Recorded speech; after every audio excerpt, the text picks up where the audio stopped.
There's an empty Toys R Us near my house. The parking lot's full of weeds. Every October, Spirit Halloween moves in for a couple months. Then it's empty again. The Jeffrey sign is still up there, faded, barely readable. Nobody's taken it down. I drove past it last week and started wondering what actually happened. Because Toys R Us didn't just quietly fade away. This was a company that, at its peak, controlled 25% of the American toy market. For decades, it was the place families went for toys. So, what killed it? The common answer is Amazon, or Walmart, or kids who'd rather play Fortnite than buy action figures. Those things mattered, sure. But the real story is about a leveraged buyout in 2005 that buried the company under $5 billion in debt it could never escape. Charles Lazarus came back from World War II in 1945 with no clear direction. His parents ran a bicycle repair shop in Washington, D.C. Small operation, nothing special. He could have taken it over, and that would have been that. Instead, he noticed something. Soldiers were coming home, getting married, having kids at a rate nobody had seen before. The baby boom wasn't just a cultural shift. It was a business opportunity. Lazarus converted the bike shop into a baby furniture store. Children's bargain town, cribs, strollers, high chairs. Problem was obvious pretty quickly. Parents buy a crib once, maybe twice. Then they're done for years. One day a customer asked if he sold toys. He didn't, but he threw a few on the shelves to test it out. They outsold everything else immediately. By 1957, he'd made his decision. He renamed the company, added the backwards R because it looked playful, and built something that didn't really exist yet. A toy supermarket. Most toy stores back then were small. You'd walk in, tell a clerk what you wanted, they'd get it from behind the counter. The whole experience felt transactional. Lazarus built massive warehouse-style stores instead. Thousands of square feet. Aisles packed with inventory. You grabbed a cart and shopped like you were buying groceries. Because he ordered in such huge volume, suppliers gave him prices nobody else could match. 4 stores by 1965, public offering in 1978. By 1990, the company had 25% of the U.S. toy market. Picture a Friday night in the mid-90s. Minivan pulls into a massive parking lot. Kids unbuckle their seatbelts before the car stops. Inside, the store's enormous. Video games in one section, Barbies in another, action figures everywhere. Parents push oversized carts while doing mental math on how much this trip is about to cost them, registers beeping, kids shouting from 3 aisles over. That scene repeated itself every weekend for decades. November 2001, the company opened what might have been the most ambitious toy store ever built. Times Square location. 110,000 square feet across 3 floors. Life-size Barbie dream house you could walk through. 20-foot animatronic T-Rex, Lego sculptures taller than NBA players. Rising through the center of it all, a 60-foot Ferris wheel, an actual working ride inside a toy store in Manhattan, cost $35 million to build. Rent was $50 million annually. Made no sense financially, but that wasn't really the point. The point was showing that Toys R Us wasn't just retail, it was a destination. Late 1990s, Walmart became a problem. Sam Walton's strategy was different. Walmart didn't need to make money on toys. They used them as loss leaders, sell a Lego set at a discount to get families in the door, then make it back when they buy groceries and everything else. Toys R Us only sold toys. Every price cut hit their margins directly. Market share dropped from 25% in 1990 to 18% by 1998. That same year, Walmart became America's #1 toy seller. Then came the internet. Christmas 1999. Toys R Us launched their website. Disaster from the start. Servers crashed. Orders disappeared. Thousands of parents waited for packages that never showed up. Kids woke up Christmas morning to apologies instead of presents. Lawsuits followed. The brand took serious damage. Panicking, Toys R Us cut a deal with Amazon. Amazon would handle the tech and logistics. Toys R Us would supply inventory. They'd split the revenue. Seemed smart at the time. Let someone else deal with the complicated stuff while you focus on what you're good at. For 5 years, Amazon learned everything. Which products moved fastest, how customers shopped. When demand spiked and crashed, they absorbed all of it. Then, in 2004, Amazon opened their platform to other toy sellers, complete violation of the exclusivity agreement. ToysRUs sued and won $51 million in 2009. By then, the damage was done. They'd spent 5 years training the company that would eventually help put them out of business. By 2005, the board was desperate. Sales declining, competition intensifying from every angle. Stock price falling quarter after quarter. 3 private equity firms approached with an offer, $6.6 billion to take the company private. Get away from Wall Street's quarterly pressure, restructure without the spotlight, come back stronger. The board accepted. The buyout worked like this. KKR, Bain Capital, and Vornado put up $1.3 billion in equity. The remaining $5.3 billion came from borrowed money, standard leverage buyout structure, not unusual in private equity. But the debt didn't belong to the buyers. It belonged to ToysRUs. The company they'd just acquired was now responsible for repaying the money used to buy it. Imagine buying a house by taking out a mortgage in the house's name, then collecting rent while the house pays off your loan. That's essentially what happened. From day one, ToysRUs owed $400 million annually in debt service. Not principal, just interest. That money had to come from somewhere. Store renovations stopped. The Times Square flagship with the Ferris wheel closed in 2015 because the rent was unsustainable. The website stayed mediocre while Amazon perfected 2-day shipping and recommendation algorithms. Employee wages stagnated.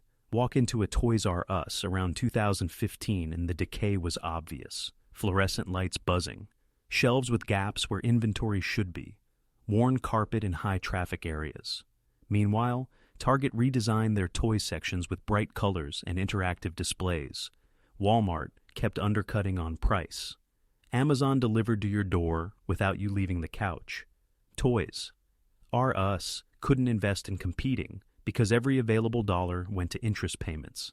During those 12 years, the 3 private equity firms collected fees, $185 million in advisory fees. Contracts explicitly guaranteed payment, whether they provided actual advice or not. Another $128 million in transaction fees each time the debt got restructured, plus $143 million in interest on loans the PE firms themselves had arranged. Total extracted $464 million. The owners weren't incentivized to save the company. They were incentivized to extract maximum value before collapse. Every fee collected was money they kept, regardless of what happened next. By the 2010s, there was a fundamental question nobody wanted to ask directly. Why would anyone drive to a ToysRUs? Why load kids in the car, fight traffic, hunt for parking, navigate a warehouse-sized store when you could order the same toy on your phone and have it arrive in 2 days? The answer used to be obvious. The experience of walking through those doors and being surrounded by more toys than a kid could process at once. By 2015, that answer didn't hold up anymore. The stores felt tired. Nobody had invested real money in years because there wasn't money to invest. Staff was overworked and underpaid. Layouts hadn't changed in a decade. Meanwhile, a 5-year-old could walk into an Apple store and feel like they had entered the future. Lego stores turned shopping into play. Build tables everywhere, pick-a-brick walls, exclusive sets. Disney stores felt immersive. Even Target made their toy sections feel intentional. ToysRUs felt like it was waiting to die. There was something deeper happening, too. Kids had changed. In 1990, a Hot Wheels car or a Barbie could occupy a child for hours. Physical toys were the default entertainment. By 2015, a 6-year-old had an iPad with infinite games and YouTube videos. Entire digital universes that adapted to what they wanted. The competition wasn't just other retailers anymore. It was screens. Every hour spent on YouTube was an hour not playing with toys. ToysRUs tried adapting. Demo stations, in-store events, play areas, but it felt desperate. A company built entirely on physical products couldn't pivot fast enough when physical products stopped being central to childhood. September 2017. ToysRUs filed for Chapter 11. Bankruptcy protection. $5 billion in debt. Sales declining every quarter. No obvious path forward. Chapter 11 is supposed to be a reorganization tool. Companies file, restructure, shed debt, emerge leaner. The plan was to close 200 underperforming stores and focus resources on the strongest 400. Renegotiate with creditors. Rebuild. Vendors didn't buy it. When a retailer files bankruptcy, suppliers get nervous. Hasbro, Mattel, Lego, they looked at the financials and decided they couldn't risk shipping product without guaranteed upfront payment. Cash on delivery, no credit, no exceptions. That's catastrophic for a toy company. The business model depends on loading up inventory before the holidays and paying suppliers after Christmas sales come in. Without credit, ToysRUs couldn't stock shelves during the only months that mattered. Holiday season 2017 was a disaster. Stores sat half empty while Target and Walmart overflowed. Parents who might have given ToysRUs another chance walked in, saw bare aisles, walked back out. They needed a massive Christmas to survive. They got the worst holiday performance in company history. March 2018. The board made the call: liquidation. Not restructuring, not downsizing. Complete liquidation. Every store, every asset. Going out of business signs appeared overnight. 30% off, then 50%, then 70%. Customers picked through what remained. Employees walked the aisles knowing every day brought them closer to the end. 33,000 workers. Many had been there for decades, started as teenagers, worked their way up, built careers around a company they believed in. Severance? Nothing.